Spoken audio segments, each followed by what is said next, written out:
من نفخه وهمزه ونفه بسم الله الرحمن الرحيم اللهم صل وسلم وبارك وأنعم على سيدنا ومولانا وحبيبنا محمد صلى الله عليه وسلم وعلى آله وأصحابه أجمعين.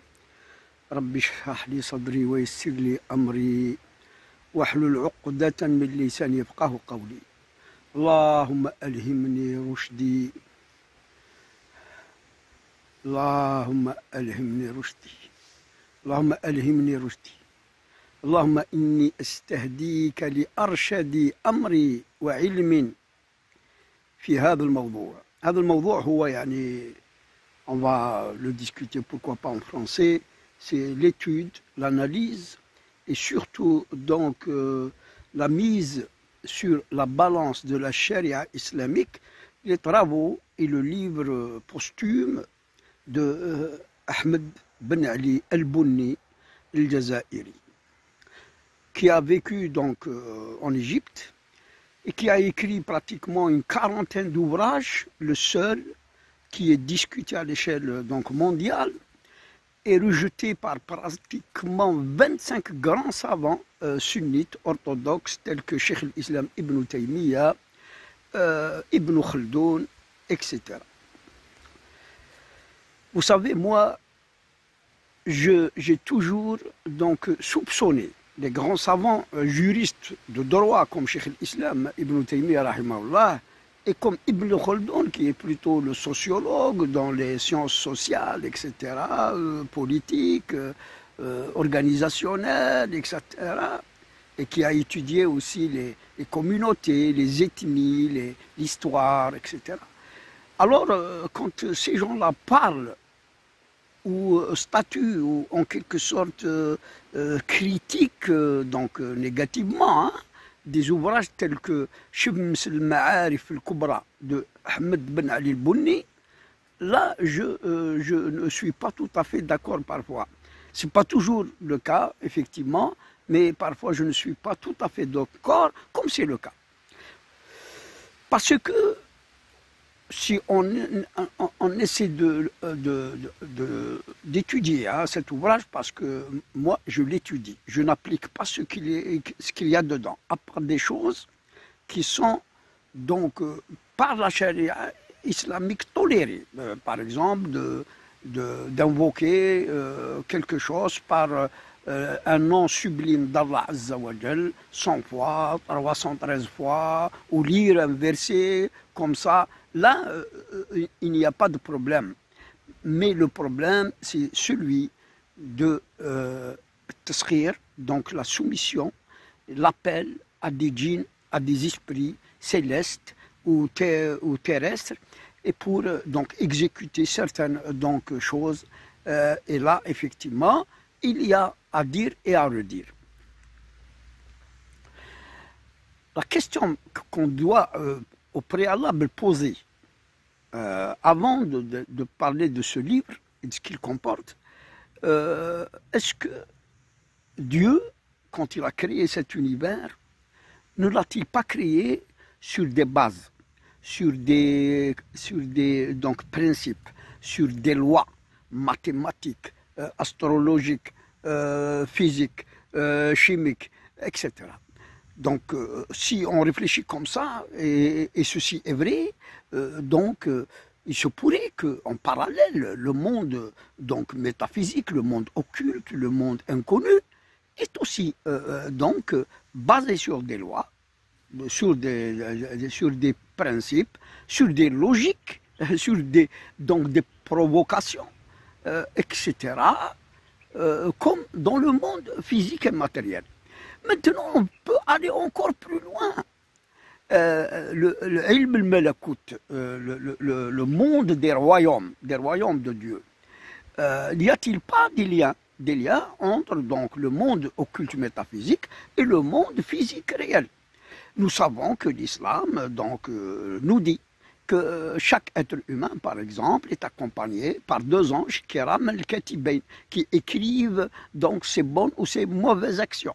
Chaque être humain a sur sa droite un ange qui lui insuffle le bien et un démon, un djinn, qui lui insuffle le mal. Nous savons que Dieu nous parle que les nuages sont donc poussés, transportés par des anges sous le ministère de l'ange Michael. Par exemple, nous savons que les vents aussi, sous son ordre, et elles sont aussi dirigées, orientées par les anges. Nous savons que aussi partout sur cette terre, il y a des anges, il y a des djinns, il y a des démons. Alors, la question qu'on devrait se poser avant d'aborder ce livre, c'est que si les mathématiques, par exemple, il y a des lois qui donnent des choses, qui donnent des résultats, ou qui déterminent, ou qui donc révèlent une cause, une réalité, une existence. La chimie et la physique sont beaucoup plus éloquents, convaincants. Vous assemblez 2000 molécules d'hydrogène avec une molécule d'oxygène, vous avez de l'eau. Comme pour le NaCl, le sodium. Et vous allez encore plus loin, vous allez trouver des combinaisons chimiques qui donnent des produits. Et alors cette science de la chimie, de la physique, des mathématiques, etc., de l'astrologie aussi, il y a des choses qui sont vérifiées maintenant. Alors, la question qui est posée pour approcher ce livre, est-ce que, et ceci, donc, cette question est posée, c'est un domaine de recherche très vaste, très large. Est-ce que, par exemple, le fait que dans les deux mondes, le monde occulte et le monde physique réel, n'y a-t-il pas des liens par des lois, par des formules, par des je ne sais pas, par des symboles, par des invocations, par des appels, etc., qui manifesteraient le monde occulte dans le monde réel physique. Dans le sens où, par exemple, si nous avons donc dans les formules chimiques, on assemble 1, 2, 3 éléments, on a un produit. Alors, si par exemple on connaît les symboles, les talismans, les invocations, le nombre, même les lettres, si les lettres ont effectivement portent des mystères et portent des esprits ou portent une attraction, ils sont donc liés aux esprits, etc. Si tout ça donc est possible, dans ce cas, la découverte d'une formule avec des talismans ou avec des symboles, avec des lettres, avec des chiffres, etc., ou avec même le Coran, avec le nom de Dieu sublime, puisse provoquer donc la manifestation de ces esprits ou du monde occulte vers le monde donc réel et physique, matériel, là, donc, c'est une question et elle n'est pas à exclure. Il faut l'accepter puisque tout est basé sur des lois. L'univers entier et surtout la Terre qui est donc pleine de créatures, pleine de choses qui entourent l'homme, alors toutes ces choses créées sur la Terre par exemple ont des lois, vivent dans des conditions, dans des lois. Elles portent en elles des sciences et chacune de ces créatures sur la Terre réagit vis-à-vis de certains phénomènes extérieurs par les cinq sens qu'elle est, par donc la conscience et par donc le cœur, enfin tout le système cognitif de l'être humain, par exemple. Il y a des choses qui font du bien, il y a des choses qui font du mal, et c'est des interactions, des échanges avec tout ce monde qui nous entoure, et il est plein de mystère malgré toutes les découvertes scientifiques extraordinaires dans tous les domaines, hein, biologique, botanique, physique, chimique, géologique, océanique, etc. Nous avons une merveilleuse, donc maintenant, encyclopédie de recherche, de recherche et de résultats, de connaissances de ce monde qui nous entoure.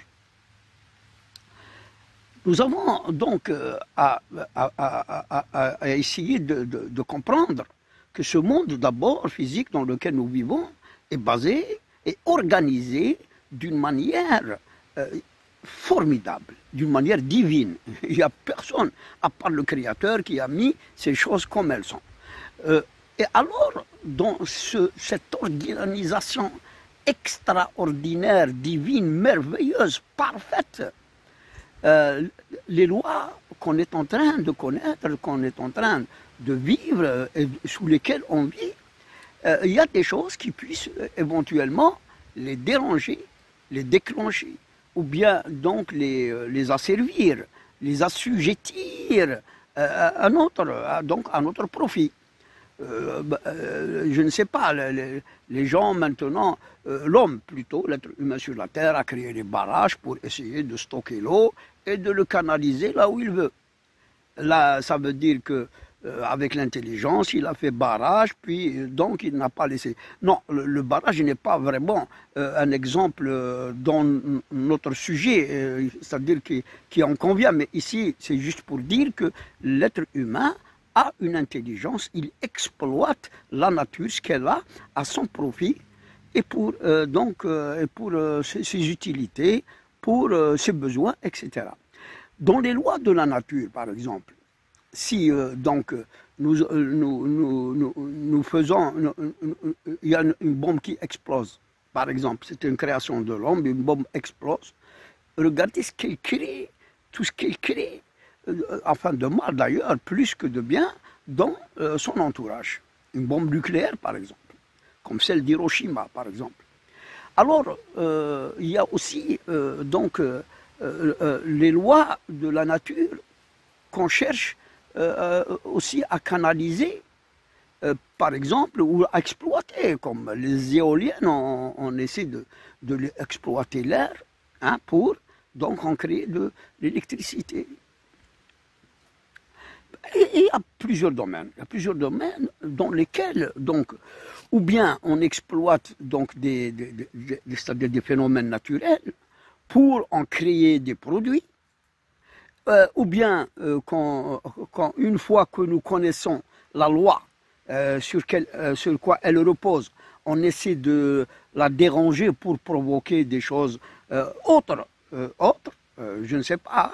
Il y a beaucoup de choses qui, dans les lois de la nature, dans l'organisation naturelle, hein, si on les maîtrise, on pourrait en créer des phénomènes autres que ceux qui sont naturels, bien sûr. L'homme intervient partout, même dans l'agriculture. Maintenant, il y a des mixages, il y a des, comment dirais-je, des fécondations de différentes plantes pour en donner de meilleures ou changer les formes, etc. C'est dans le domaine biologique, etc. Alors, c'est la question que nous avons posée tout à l'heure. Est-ce que dans la métaphysique, dans les sciences occultes, métaphysiques, spirituelles, on n'est pas arrivé, parce qu'attention, depuis que l'avènement de l'islam, Ahmed Ali al-Bunni a vécu autant d'Ibn Arabi, pratiquement. Lui, il est mort en 1225, et Ibn Arabi, il est mort, je crois, en 1240, c'est-à-dire environ 20 ans après, ou en 1245, quelque chose comme ça. Enfin, Ibn Arabi a vécu assez longtemps, environ 75-76 ans. Et Ahmed Ali al-Bunni, on ne connaît même pas sa date de naissance, mais on sait qu'il est mort en 1225. Moi, d'ailleurs, la question que je me suis posée, c'est qu'il est contemporain à Ibn Arabi et il se pourrait que Ibn Arabi, par la suite, parce que Ibn Arabi est passé par le Maghreb, il est parti en Égypte, puis en Arabie Saoudite, puis il a donc visité pratiquement beaucoup de pays du Moyen-Orient, il a été jusqu'en Iran, il est revenu, il est resté en Syrie, il est mort en Syrie à Damas, mais depuis la Syrie, il est parti aussi encore vers le Hajj et vers la Turquie aussi. Donc Ibn Arabi, il se pourrait qu'il a lu, sûrement, il a pu avoir, quand il est passé en Égypte ou bien après, le livre de Ahmed Ali al-Bunni. Et je ne me rappelle pas, mais il me semble qu'il en a parlé dans Futuhat al-Makki. Allahu a'lam, je ne suis pas très sûr. Mais il me semble qu'il en a parlé. Alors, si donc cette possibilité existe, c'est-à-dire que, puisque tout est basé sur des lois, et que le monde occulte a donc une relation directe avec le monde matériel physique, réel, alors, puisque les anges écrivent, les anges écrivent nos actions, et ils les connaissent. Il y a des djinns, d'ailleurs, qui s'accouplent avec des femmes, et il y a des femmes djinns qui épousent des hommes. Il y a des relations entre djinns et hommes, parfois sans le savoir, c'est-à-dire il y a des djinns qui aident des hommes. Hein? Et avant de parler de ce livre, il faut en parler du prophète Suleyman alayhi salam. C'est-à-dire que Rabbi, Dieu lui a assujetti, lui a soumis les vents et il lui a soumis les djinns et les démons qui travaillent sous son ordre. Et que si jamais quelqu'un, l'un des djinns ou des démons, c'est-à-dire désobéit ou se rebelle, alors c'est Dieu lui-même, c'est pas même pas Sidna Suleyman alayhi salam, qui lui fera donc goûter au supplice de l'enfer. C'est-à-dire, ces supplices, il peut les goûter ici sur terre. C'est-à-dire que Dieu fera qu'un supplice, qu'une sanction divine vienne par un feu venant de l'enfer, brûler le démon, ou le châtier, ou le faire souffrir. Alors, voyez-vous, si Dieu avait créé, et elle avait donné donc ce pouvoir de soumission des djinns à Sidna Suleyman alayhi salam, ce n'est pas pour rien. Nous, on n'est pas très loin, nous avons juste 14 siècles après l'avènement de l'islam. Le Coran comporte des milliards, une multitude de sires, de secrets, de sagesse, de sciences qu'on ne connaît pas jusque-là. On a découvert certaines choses, mais imaginez que l'humanité va vivre encore des milliards d'années, hein, un minimum de 4 milliards d'années par exemple. Parce que la vie a commencé sur la Terre environ il y a 4 milliards d'années. Si on donne à l'islam encore au moins 4 milliards d'années, imaginez qu'est-ce qu'on va découvrir dans 4 milliards d'années dans le Coran. Si Dieu a donc envoyé Sidna Suleyman alayhi salam comme donc un signe, comme donc un prophète, et il nous a donc parlé des pouvoirs qu'il lui a donnés sur les djinns, tout d'abord, ça veut dire que pourquoi que Dieu a donné, lui a soumis les djinns et les démons? Parce que dans l'histoire de Sidna Suleyman alayhi salatu salam, c'était tout d'abord un serviteur pieux. Donc, كان عبد الله صالح, عبد من عباد الله الصالحين, Sidna Suleyman alayhi salam. Et puis, son père, Sidna Daoud alayhi salam, était un prophète, il était aussi min as-salihin. Alors, le jour où Sidna Suleyman alayhi salam avait prié Dieu pour qu'il lui donne un pouvoir, il n'avait pas précisé le genre de pouvoir. Rabbi habli hukman, la yanbaghi li ahadin min ba'di. C'est-à-dire que Dieu donne-moi un pouvoir que personne après moi ne puisse avoir. Et c'est après ce doua que Dieu subhanahu azza wa jal lui répondit et il lui donne. Il lui dit سخرنا له الريح وسخرنا له الجن والشياطين يعملون يعني تحت أمره. Alors, d'ailleurs, même ce doua de Sidna Suleyman alayhi salam n'est venu qu'après donc 2 épreuves qu'il a surmonté. La première, sa distraction par les chevaux, les beaux chevaux, les mustangs, hein, qui l'ont distrait de la prière de l'Asr. Et puis, il paraît qu'il les a donc rejetés et qu'il a donc juré qu'il ne les regardera plus de sa vie. Mais regardez, hein, regardez qu'est-ce qu'un prophète, qu'est-ce qu'un Abd Salih. Il a raté une prière, il a coupé le lien avec cette distraction pour de bon. C'est-à-dire tawba nasuha, de la distraction. Deuxièmement, le deuxième grand donc problème qu'il a eu, la grande épreuve, le grand examen divin, c'est qu'il a perdu, qu'un djinn lui a volé sa bague, il a pris sa forme, son visage, et il s'est assis sur le trône de Sulayman alayhi salam, et qu'il a gouverné un temps, on dit 40 jours dans la tradition et dans l'histoire. Et puis cette épreuve, Sidna Sulayman s'est retrouvé mendiant après ça. Il paraît qu'il allait chez les pêcheurs, on lui donnait un poisson par jour pour manger, et il ne cessait donc de prier, de se repentir devant Allah, et de se questionner pourquoi, qu'est-ce que j'ai fait. Alors, d'ailleurs, ceci, j'ouvre une petite parenthèse, à tous les musulmans qui me voient, c'est-à-dire que quand vous êtes dans une épreuve, et que vous ne comprenez même pas pourquoi vous êtes dans cette épreuve, c'est-à-dire que vous n'avez pas fait de péché, de grands péchés, que vous n'avez pas laissé de côté vos obligations religieuses, et que vous ne voyez pas la réponse divine, l'exaucement de vos prières, alors patientez. Parce que regardez, même les plus proches de Dieu, les prophètes et les messagers, comme le cas de Sidna Sulayman, il a été éprouvé par quelque chose qui rendrait peut-être fou un prophète, comme le cas de Sidna Muhammad, quand Dieu a bloqué le wahy pour lui pendant, on dit, 40 jours. Alors il a fallu devenir fou. Sidna Muhammad sallallahu alayhi wa sallam. Il en est de même, Sidna Sulayman alayhi salam, dans cette période de 40 jours ou plus, qu'il a passé en tant que mendiant. Alors qu'il avait tous ses pouvoirs, tous ses royaumes, etc. C'est pour vous dire que Dieu, parfois, éprouve son bien-aimé, son donc serviteur pieux.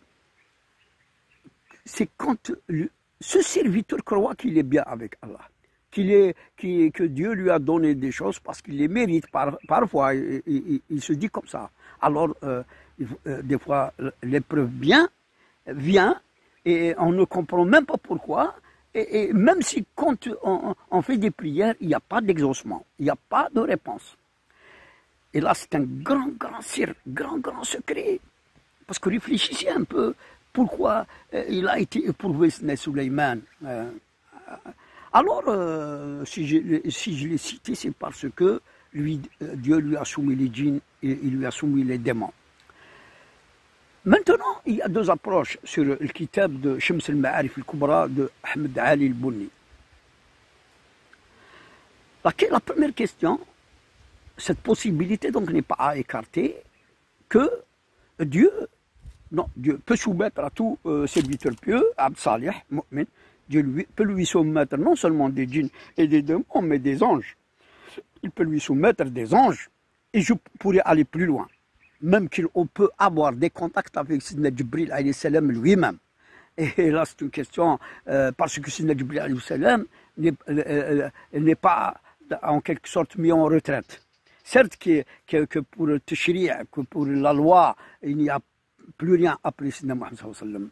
Il n'y a plus de prophète après Rasul sallallahu alayhi wa sallam. Mais Sidna Jibril alayhi salam lui-même est aussi donc un ministre, un ange donc rapproché, supérieur, le plus grand d'ailleurs dans la Sunna auprès de Dieu. Et il n'a pas donc ses fonctions ou d'agir, ou d'intervenir, ou d'aider, ou de conduire des batailles contre les démons, contre les djinns, ou d'assister les bons croyants, etc.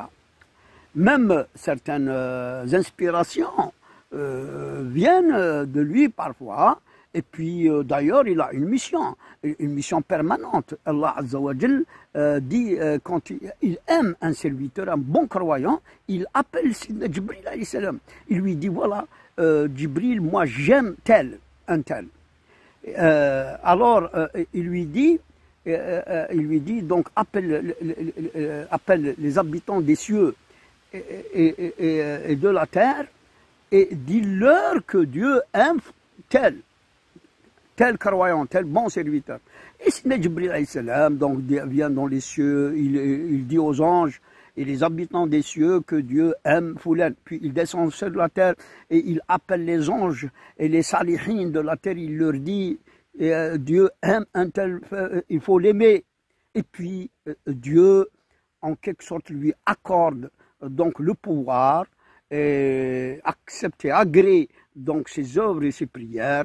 Et cet homme, donc, vous voyez, à chaque instant, Sidna Jibril peut descendre rien que pour cette mission. Mais il est aussi missionné tout le temps pour les inspirations, pour les révélations, mais les révélations dans les sciences du Coran, dans les sciences de la Sunna, les révélations dans l'existence, dans Al-Kawn, dans les cieux. Alors, du fait que donc nous avons dit que la possibilité donc existe, que le monde occulte peut être déclenché ou assujetti et soumis, que ce soit par Allah lui-même, c'est lui qui donne.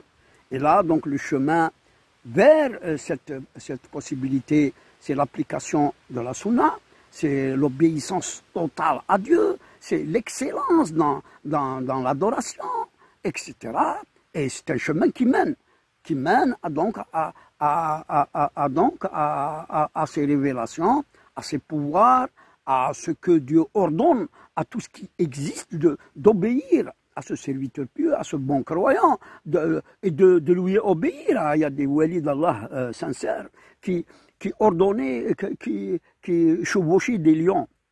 Et qui, même, il y a un wali qui, quand il allait vers Salat al-Jumu'ah, il laissait un loup garder ses agneaux. Et il lui dit, quand je reviendrai, je te donnerai une petite brebis, ou je te donnerai ta part. C'est-à-dire pour le fait que tu as gardé mes moutons. Regardez un peu comment Dieu soumet et donne à qui il veut, une fois que ce saint a atteint donc la proximité de Dieu, une fois que ce saint a été aimé par Allah Azza wa Jalla. Alors, donc, il n'y a pas de problème pour cette démarche sunnite, orthodoxe, qui mène à Dieu, par le Kitab al-Sunna, il n'y a pas de problème. Maintenant, quand on avait parlé de sciences, de chimie, de physique, de mathématiques, d'astrologie et toutes les autres sciences, donc, et qui, ces sciences n'ont découvert que les sciences de Dieu, la chimie n'a découvert que les sciences de Dieu, les mathématiques aussi, la physique aussi. Maintenant, si le monde occulte, métaphysique, des djinns, des anges et des esprits, a aussi des lois, et sur lesquelles il est basé, sur lesquelles et des lois dans lesquelles il vit, ce monde, et si ce monde occulte, métaphysique, a des relations réelles avec le monde physique, est réel, qui nous appartient à nous, alors la possibilité de déclencher ces relations ou d'avoir donc des formules donc qui feraient donc c'est-à-dire feraient manifester ces esprits, ces djinns, ces démons éventuellement, donc peuvent exister. Bon, le domaine de la sorcellerie est vaste. Et donc, Ahmed Ali al-Bouni, dans son livre, parle des noms d'Allah, il parle aussi surtout, et c'est ça les passages que sûrement Cheikh al-Islam ibn Taymiyyah, Ibn Khaldoun et les autres ont pratiquement donc rejeté, c'est le fait de lier donc l'astrologie à donc à tout ce qui existe sur la terre, mais particulièrement à l'être humain, et que donc il lie il y a des liaisons entre les astres, entre les phases lunaires, etc., avec les personnes, et que ces phases, ces lunes, ces étoiles ont des arwah, ont des esprits qu'ils peuvent donc faire descendre et donc faire agir pour le bien et pour le mal des personnes. Là, ce chapitre de Ahmed Ali Bouni, effectivement, est très douteux, car tout simplement, la question qui se pose, peut-on réellement donc déclencher des esprits par des formules, n'importe quelle formule magique, au profit et de les asservir, de les assujettir et de les donc utiliser à des buts précis, pour des finalités précises. Cette question, l'islam n'en parle pas et qu'elle n'existe nulle part dans les sciences islamiques. Hein. On sait que la sorcellerie est basée justement sur des talismans, sur des symboles, sur des formules, des incantations, etc. Et d'ailleurs, dans Shams al-Ma'arif, il y a des noms de djinns, de rois de djinns par exemple, qui sont cités, et on dit que c'est des anges, et rien ne le dit, parce que les anges dans la sunna sont connus, c'est Sidna Israfil, Sidna Jibril, Sidna Mikaïl, Sidna Azraïl, c'est tout. Et nous connaissons Malik al-Jinnah, Sidna Ridwan, alayhi salam, et les autres anges, le Kiram al-Katiban, etc. Dans la sunna, les anges sont connus. Maintenant qu'on dit qu'il y a des anges qui, je ne sais pas, liés à la planète Vénus, ou Mercure, ou Mars, ou la Lune, ou au Soleil, là, l'islam rejette ça. Et d'ailleurs, moi, j'ai toujours dit que ces sciences-là sont rejetées par un hadith du prophète Muhammad sallallahu alayhi wa sallam. قال الرسول صلى الله عليه وسلم من اقتبس علما من النجوم فقد اقتبس يعني شيبة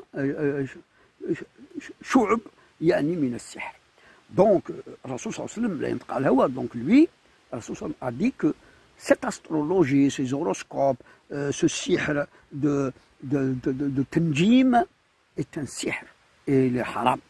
Ou le haram, l'insan ne yaqrabouch.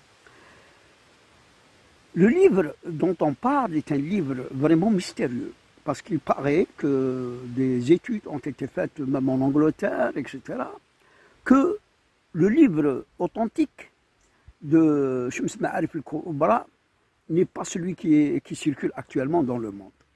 On dit qu'un minimum de 15 chapitres ont été ajoutés. Et beaucoup de gens ont dit que les chapitres qui ont été ajoutés à ce kitab étaient des chapitres de grands soufis, de maîtres soufis. Il faut savoir que la majorité des sectes et des confréries soufis utilisent Shams al-Ma'arif al-Kubra.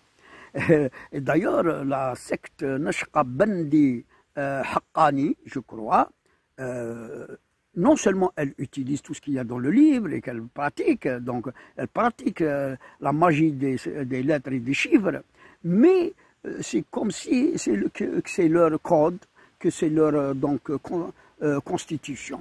Hein? Le livre blanc, le livre de la secte Nashqabandi Haqqani. Alors, on trouve d'ailleurs cette magie des lettres et des chiffres chez Abu Hassan Shadili, chez Al-Mursi, le cheikh de Ibn Ata al-Sakandari, dans la tariqa Darqawiya, dans d'autres confréries, hein, même la majorité des confréries, on retrouve les traces de cette magie des sciences et des chiffres et des lettres qui se trouvent aussi dans Shams al-Ma'arif al-Kubra. Que dire de ce livre? Moi, il y a, à mon avis, il y a donc une sorte de toilettage à faire. Il y a donc des choses à expurger, à rejeter, parce que la charia les condamne. C'est tout simplement tout ce qui est relatif donc le nujum, à l'astrologie, à ce sihr de soumission des esprits et des djinns et des anges, parfois on dit, pour donc des choses à faire, à obtenir, etc. Là, ce chapitre, il faut l'évacuer. Mais le reste aussi est une question très difficile. On dit que les versets les sourates et les noms d'Allah sublimes ont des esprits, des anges qui les servent, qui sont donc les khadimin des sourates, les khadimin des versets, les khadimin donc des noms sublimes. Et là, rien dans le Coran ne le dit, ni dans la Sunna.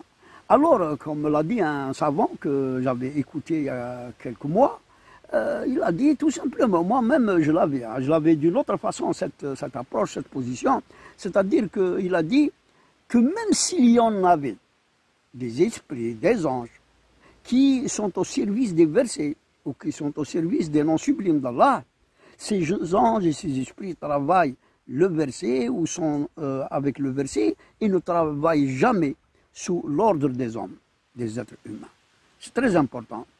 Là, c'est une position. Moi-même, mais moi j'ai dit autre chose. J'ai dit que, alors, si l'homme arriverait, par exemple, avec cette magie des lettres et des chiffres, donc à dompter, à soumettre à son ordre, à son pouvoir, d'assujettir des anges et des démons ou des djinns, alors, et les faire en quelque sorte travailler pour des buts que même Dieu n'aurait pas voulu en quelque sorte. Hein. C'est-à-dire qu'il va les faire parce que lui, il maîtrise cette science, il va faire des choses sans la permission de Dieu, alors celui-là est un mécréant.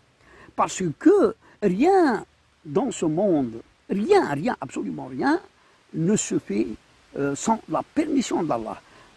Ça veut dire là qu'il a transgressé même donc le pouvoir divin. Donc si lui par une science magique comme ça, il arrive à faire des choses sans la permission de Dieu, alors celui-là c'est un mécréant. Et attention, c'est un mécréant par la suite qui sera dorloté par le diable. Parce que celui-là, il croit qu'il est devenu un Dieu, il a un pouvoir sur la nature, sur le pouvoir sur les êtres humains, etc. Le diable aime ça. Et justement, la sorcellerie, la magie, tout ça, ça a été donné aux hommes par Harut et Marut. Et ce n'est qu'une épreuve. Ce n'est qu'une épreuve fitnatam. Et même cette magie de Harut et Marut, tafriq ma bayna zawjin, par exemple, c'est le plus grand sihr. Hein? La soumission, il y a le sihr de Tiwilla, de Mahibba, il y a le sihr aussi des maladies, des blocages. Mais regardez, tous ces sirs, sans exception, il y en a maintenant une multitude, ne font mal et ne peuvent donc être donc actifs et donc atteindre l'objectif qu'avec la permission de Dieu, parce que lui-même, Dieu le dit, même la sorcellerie et la magie, وَمَا هُمْ بِضَارِّينَ بِهِ مِنْ أَحَدٍ إِلَّا بِإِذْنِ اللَّهِ. Voilà, c'est une première que j'ai faite sur ce sujet très très difficile, que si le monde, l'univers, le monde occulte et le monde physique donc repose sur des lois, il est donc sur des mathématiques, il y a la chimie, la physique, dans le monde réel et physique, il y en a autant dans le monde occulte, métaphysique, des anges, des esprits et des djinns. Alors, donc la possibilité reste donc ouverte, reste possible. Mais de quelle façon et comment? Parce que si on rentre dans la magie et dans la sorcellerie que Dieu n'agrée pas, alors c'est Satan qui vient prendre la place. Parce que si vous vous écartez de Dieu, Dieu vous laissera et vous serez pris par Satan lui-même, par le diable. Et quand le diable vous prend, eh ben, il y a mille et une façons par laquelle il peut vous ruser, vous tromper. Il a des stratagèmes vraiment très subtils jusqu'à ce qu'il va vous faire miroiter que vous allez devenir un roi. Vous allez posséder la terre, vous allez posséder les milliards, etc., l'or du monde. Il y a mille et un subterfuges sataniques. Parce que quand vous vous détachez de la foi en Dieu, de la confiance en Dieu, vous diminuez votre foi dans le pouvoir suprême de Dieu, alors en quelque sorte, petit à petit, vous vous écartez de Dieu. Et alors là, Dieu, il peut vous laisser. Et quand il vous laisse, c'est instantanément que le diable se présente et il vous prend à la place de Dieu. Allahumma hdina sawa sabil. اللهم اهدنا سواء السبيل، ونعوذ بك يا رب العالمين من الشيطان ومن وسوسته ومن نفخه وضلالته. نعوذ بك اللهم منه ومن كل أعوانه من الإنس والجن يا رب العالمين وسحارة الإنس والجن. اللهم احفظنا بما حفظت عبادك المخلصين المؤمنين، كما حفظت عبادك الصالحين وأنبيائك ورسولك يا رب العالمين، وكما حفظت أوليائك الصالحين المقربين. اللهم يا رب العالمين اهدينا واهد بنا واجعلنا سببا لمن اهتدى يا رب العرش الكريم. ربنا آمين. أستودعكم الله وأقول لكم السلام عليكم ورحمة الله تعالى وبركاته.